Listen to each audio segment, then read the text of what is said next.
A new Inside Advantage poll conducted after the presidential debate finds that former President Trump has a slight lead on Vice President Harris in Michigan. 49% of voters say they support Trump, 48% back Harris. That is within, of course, the margin of error. But Trump's advantage includes a 5-point lead with the independent voter in that state. I want to bring in Republican Conference Secretary, Michigan Congresswoman Lisa McClain.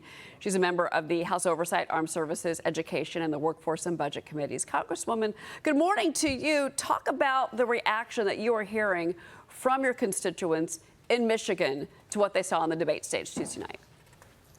Yeah, positive, I would say, is Michiganders are tired of the failed policies of the Biden-Harris administration. They understand that those failed policies are costing them more money, and more importantly, they're costing them jobs. And specifically in key districts like mine, Macomb County, which is heavily auto, heavily manufacturing, not only is it costing them on average $1,000 a month more, but these EV mandates, they understand, are costing them jobs, and the layoffs have already started. So what I share with everybody is there's 3 issues that are important to Michiganders. It's the economy, and the economy. And you can say whatever you want to say. Harris can say whatever she wants to say. But these policies Michiganders have lived through, and they're not positive. Well, you know, on the debate stage on Tuesday night, you know, former President Trump did slam her when it came to the issue of the economy. He said, quote, she is Biden. And he said they've got no idea what a good economy is. Their oil policy, zero policy. She's Biden. She's trying to get away from Biden. Did that resonate, Yes, do you think, in particular with, as you mentioned, the EV mandate that came from the Biden-Harris administration? Yeah, it mandates, it resonates, especially the EV mandates. Remember, she was out there touting the Green New Deal, the Green New Deal. Why are you running away from it now? Yeah. The reason is because you know it doesn't work. And I'll share with you, people in my state are good, hardworking people. They want the government to get out of the way. They don't want the government to mandate what they need to drive. And they also know the difference is you have the Biden-Harris administration. We've lived under it. You've also had the Trump administration, and Michiganders have lived under that, and it was extremely prosperous at all different levels, but especially for the middle class. All right, let's talk about what's been going on this week in Washington. Everyone's back to work, and a lot has been happening, Congresswoman. So the House passed 25 crucial bills focused on protecting Americans from the China threat during China Week. That was this week and has been. One of the bills is the End Chinese Dominance of Electric Vehicles Act. It passed yesterday with support from 7 Democrats, actually.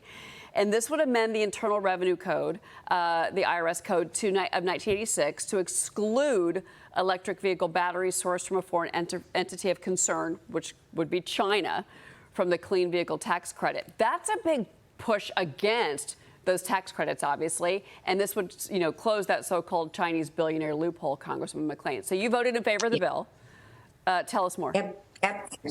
Absolutely. Why are we funding our destroyers? China is not our friend. They're coming after us educationally, militarily, and most of all, economically. Why are we subsidizing China? Makes 0 sense to me, and I'll share with you that's not going to happen under my watch. Also, what we're doing is we're incentivizing EV mandates. Well, if the mandates are so good and everybody wants them, why do we need to subsidize them, period, let alone subsidize China, who is one of our biggest adversaries? I mean, they're threatening, China is threatening our auto industry, of which I take very seriously coming from the state of Michigan. I want to support American companies and American workers, not Chinese companies. And if we're going to give any subsidies, which I don't think we need to give anyways, but if we are going to give them, we're going to give them to American workers, not Chinese workers. This week, you were part of a group that honored the 13 service members that we lost at Abbey Gate in Afghanistan in 2021.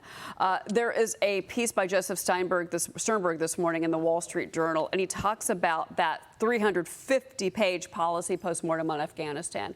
I want to get your quick reaction. Where do we go from here Who can we hold accountable as far as that disaster that was 2021? Who do you want to see held accountable? Well, the Biden-Harris administration.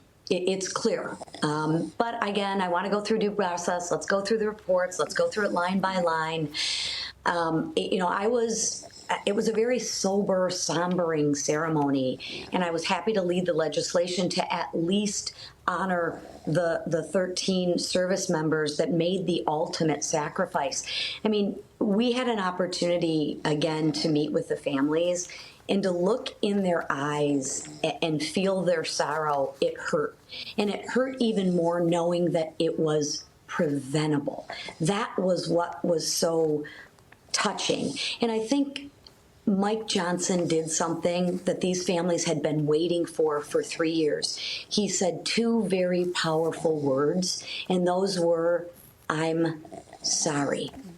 So, it was tragic and it was preventable.